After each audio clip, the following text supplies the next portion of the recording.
مکہ کے ایک ایسے گھرانے میں آنکھ کھلنے والا بچہ جو اپنی دولت، ثقافت اور فہم و فراست کے حوالے سے جانا پہچانا جاتا تھا۔ اس بچے کے والد ولید کا شمار مکہ کے ممتاز افراد میں ہوتا تھا، جو مکہ سے طائف تک پھیلے ہوئے بے شمار باغات کے مالک تھے۔ اہل مکہ انہیں العدل اور الوحید کے القابات سے پکارتے تھے۔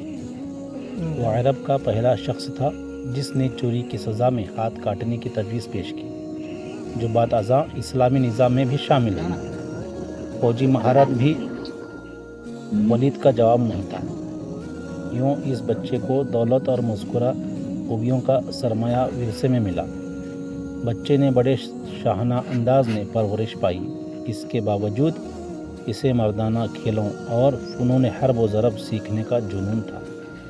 اس نے گھڑ سواری، شمشیر زنی اور تیز تیر اندازی بچپن میں ہی سیکھ لی تھی۔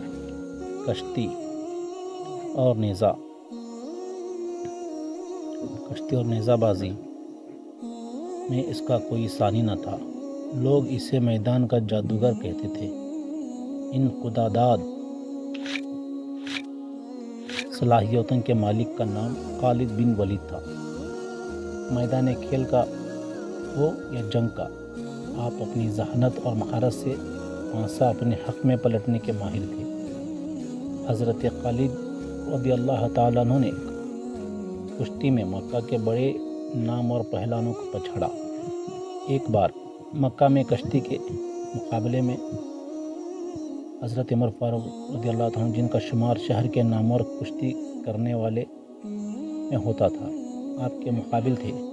دونوں ایک دوسرے کو پچھاڑنے کی بھرپور کوشش کر رہے تھے۔ مقابلہ کافی دیر جاری تھا اور فیصلہ نہیں ہو رہا تھا۔ اچانک حضرت خالد کا داؤ چل گیا۔ انہوں نے اپنے ماموزاد حضرت عمر فاروق رضی اللہ تعالیٰ عنہ کو اٹھا کر پٹکا، جس سے حضرت عمر رضی اللہ عنہ کی پنڈلی کی ہڈی ٹوٹ گئی اور میدان حضرت خالد کے ہاتھ رہا۔ قبول اسلام سے پہلے حضرت خالد بن ولید اسلام کے سخت مخالف تھے۔ آپ اسلام اور مسلمانوں کو نقصان پہنچانے کی ہر ممکن کوشش کرتے اور میدان جنگ میں مسلمانوں کے خلاف پیش رہتے تھے۔ جنگ احد میں فتح یاب مسلمانوں کو شدید نقصان پہنچانے والے خالد بن ولید ہی تھے۔ ذہانت، حاضر دماغی حالات کا تجزیہ کرنے اور جنگی حکمت عملی میں آپ کو کمال حاصل تھا۔ اسی ذہانت، معاملہ فہمی اور جنگی سوچ بوجھ نے حضرت خالد کو کچھ عرصے سے عجیب ذہنی کشمکش میں مبتلا کر رکھا تھا۔ یہ 628 عیسوی کا موسم بہار تھا۔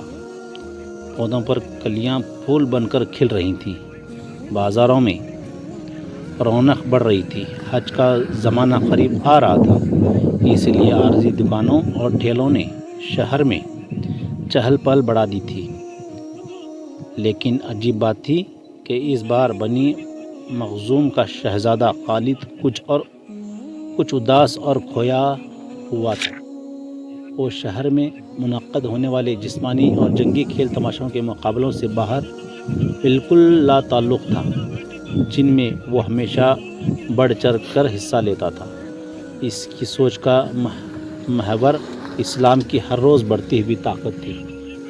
حضرت خالد بن ولید سوچ رہے تھے کہ اب تک اسلام کے مخالفین نے مسلمانوں کو میدان جنگ میں 28 بار للکارا ہے، لیکن اپنی تمام تر عددی برتری اور بہتری جنگی ساز و سامان کے باوجود ذلت اٹھائی۔ کبھی آپ کے ذہن میں جنگ بدر کا نقشہ پھرنے لگتا، جب معمولی ہتھیاروں سے لیس 313 مسلمانوں نے ابو جہل کے لشکر کو شکست فاش سے ہمکنار کیا تھا۔ کبھی جنگ احد میں مسلمانوں کی ثابت قدمی اور جانثاری آپ کی آنکھوں میں پھرنے لگتی، تو کبھی خالد چشم تصور سے مکہ کے ناقابل شکست پہلوان عسکر کو رسول صلی اللہ تعالیٰ علیہ وسلم کے